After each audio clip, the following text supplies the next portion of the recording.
Nifty ने फिर से ग्रीन क्लोज किया, लेकिन ये इतना इजी नहीं था इंट्राडे में, क्योंकि up down up down up इस तरह से मूवमेंट होता रहा। क्योंकि मार्केट कभी भी एक सीधी रेखा में नहीं चलती है, ये वेव्स बनाते हुए चलती है।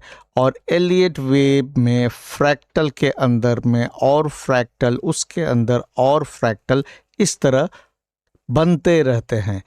तो आज के एनालिसिस में हम लोग डिटेल में डिस्कस करेंगे 30 मिनट चार्ट पर एलियट वेव एनालिसिस, और फिर माइक्रो एनालिसिस करेंगे 5 मिनट चार्ट में स्मॉलर फ्रैक्टल्स को, और समझने की कोशिश करेंगे निफ्टी में आगे क्या और कैसे होने वाला है, और ये जो अपमूव है कहाँ पर पॉज लेगा या सीधे ऊपर की ओर जाएगा और न्यू ऑल टाइम हाई बनाएगा।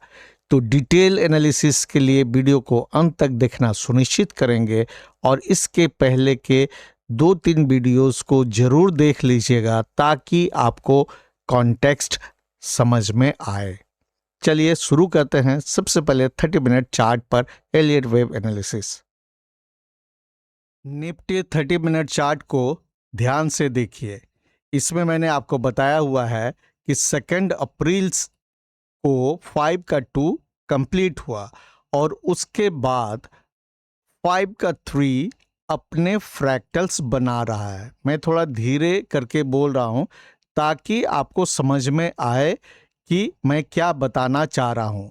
इसके पहले के डिटेल एनालिसिस के लिए इसके पहले के वीडियोस को जरूर देख लीजिएगा।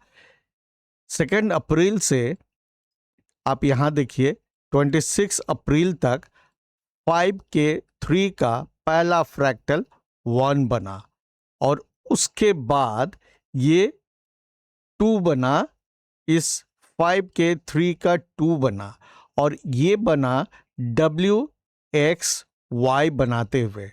W में देखिए ABC, इस X में ABC, फिर यहां से यहां जो Y बना, इसमें देखिए A, इसमें 5 फ्रैक्टल है, B, A में 5 जब सबवेव्स होता है तो B जो है A के शुरुआत तक नहीं जा सकता है, वो जिगजैग बनाता है, ये B है।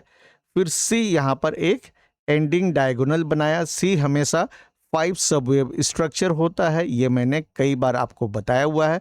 1 2 3 4 एंड 5 ये कंप्लीट हुआ 11 जून को, और 11 जून के बाद फिर 5, ये 5 के 3 का 2 11 जून को खत्म हुआ, तो ऊपर की ओर जो जाएगा वो 5 के 3 का 3 होगा, और इस 3 में फिर 5 स्मॉलर फ्रैक्टल मिलने चाहिए। उसको मैंने इस तरह से, अब ये फ्रैक्टल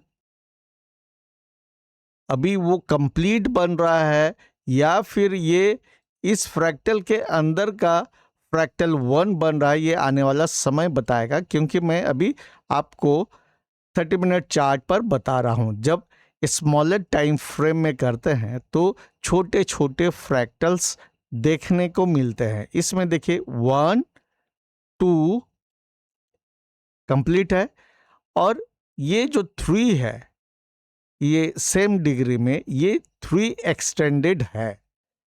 क्यों? देखिए इस 3 के अंदर का फ्रैक्टल सके 1 2 3 4 कंप्लीट हुआ, ये 15 जून को। इसके बाद जो ऊपर जा रहा है ये 5th है।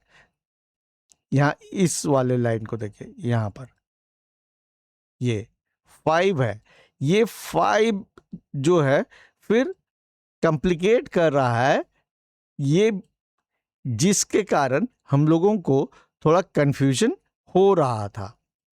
और ये जब देखिए यहां पर 1 2 और ये 3 बन रहा है, इस 3 के अंदर का फ्रैक्टल, फिर उसके अंदर का फ्रैक्टल, इसको हम लोग 5 मिनट चार्ट में देखेंगे तो और समझ में आएगा। 1 और 2 को लेके फिर देखिए ये 3, इसमें एक बड़ा गैप हुआ, 1 2 3 4 इसमें कंप्लीट है, 5। ये जब 5 कंप्लीट होगा तो ये 3 कंप्लीट होगा। उसके बाद फिर ये 4 मार्केट को नीचे ले आएगा, यानी करेक्शन होगा, लेकिन फिर वेव 5 ऊपर ले जाएगा।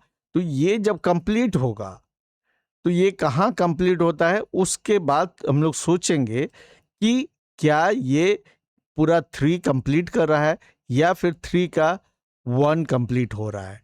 अब इसमें देखिए, इस 3 को जानने के लिए फिबोनाची एक्सटेंशन टूल मैंने लगाया, 1 के हाई और 2 के लो। फिर यहाँ जहाँ से शुरू हुआ है ये 3 पॉइंट्स लेके फिबोनाची एक्सटेंशन टूल लगाने पर देखिए, जब एक्सटेंडेड रहता है थर्ड वेव तो वो 161.8% फिबोनाची एक्सटेंशन लेवल से ज़्यादा जाता है। तो यहाँ देखिए ये उससे ऊपर ही गया, तो ये अभी 361.8% फिबोनाची एक्सटेंशन से ज़्यादा पर है। तो नेक्स्ट जो इम्पॉर्टेंट लेवल है 423.6% फिबोनाची एक्सटेंशन, वो लेवल है 24,211। यानी बहुत ज़्यादा चांस है कि इस आसपास में हमें रेजिस्टेंस देखने को मिले और फिर इसके बाद जो है ये वेव 4 का एक करेक्शन आए, तब यहाँ वेव 3 कंप्लीट होगा।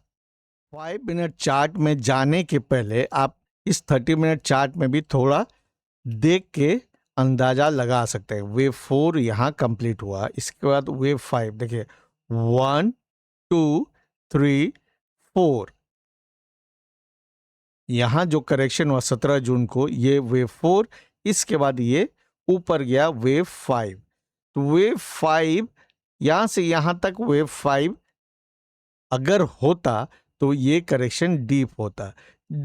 यहाँ से यहाँ जो ये वाला वेव 5 ये बन रहा है, ये फिर अपने स्मॉलर फ्रैक्टल्स बना रहा है। उसमें 1 2 3 लगभग कंप्लीट हो चुका है अगर ये एंडिंग डायगोनल है, क्योंकि एंडिंग डायगोनल में वेव 3 हो सकता है। देखिए ये 30 मिनट के चार्ट में मैंने आपको बताया था 423.6% फिबोनाची एक्सटेंशन अप्रॉक्सीमेटली 24,211 में आ रहा है। तो उसको मैंने यहाँ 5 मिनट में मार्क कर दिया। अब 5 मिनट चार्ट में स्मॉलर फ्रैक्टल्स के लिए जाते हैं। या 15 जून से यहाँ पर आप देखिए, 1 मिनट 30 मिनट में आप देखिएगा ये शुरू हुआ है यहाँ से 15 जून से। तो अब 5 मिनट चार्ट में हम लोग यहाँ से यहाँ के चार्ट को देखेंगे, स्मॉलर फ्रैक्टल समझने की कोशिश करेंगे, क्योंकि 3 4 और 5, ये 5 में भी कॉम्प्लिकेशन है, कॉम्प्लिकेटेड है थोड़ा, जिसके कारण बार बार मार्केट नीचे आने की कोशिश कर रहा है लेकिन ऊपर जा रहा है। आखिर क्यों? और अगर आपको कल का वीडियो याद होगा तो मैंने वहाँ रेगुलर बियरिश डाइवर्जेंस भी दिखाया था। इसके बावजूद मार्केट थोड़ा सा करेक्ट होके फिर ऊपर क्लोज किया। अब इसको 5 मिनट चार्ट को देखते हैं और 15 जून से आपको यहाँ से यहाँ के पार्ट को समझने में आसानी होगी। ये हमारा अपर लिमिट है जिसमें हम लोग सोच रहे हैं कि 24,211 के आसपास में रेजिस्टेंस जो है मिलेगा, उसके आसपास थोड़ा ऊपर नीचे हो सकता है। तो 15 जून से देखिए, ये है 1, ये है 2, ये 3, ये 4 कंप्लीट है। इसके बाद ये वेव 5, इस वेव 5 में जो मुझे लग रहा है कि ये एक एंडिंग डायगोनल बनाने जा रहा है। अगर ये एंडिंग डायगोनल होगा तो देखिए ये 1 2 3 4 नीचे आना चाहिए एंड देन 5, और इसका अपर लिमिट अभी हम लोग इसी को मान के चलेंगे 24,211 का, ये माने अप्रॉक्स लेवल है।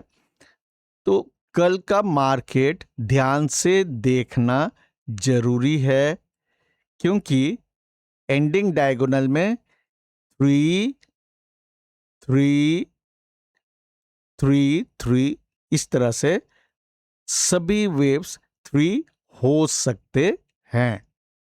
तो इसमें वेव 4 अगर आएगा नीचे, तो उसका क्राइटेरिया क्या होना है कि वेव 4 को वेव 1 के टेरिटरी में एंटर करना है। अगर वेव 1 के टेरिटरी में एंटर करना है तो ये फिर लेवल है 24,139 का, इसके नीचे मिनिमम आना पड़ेगा।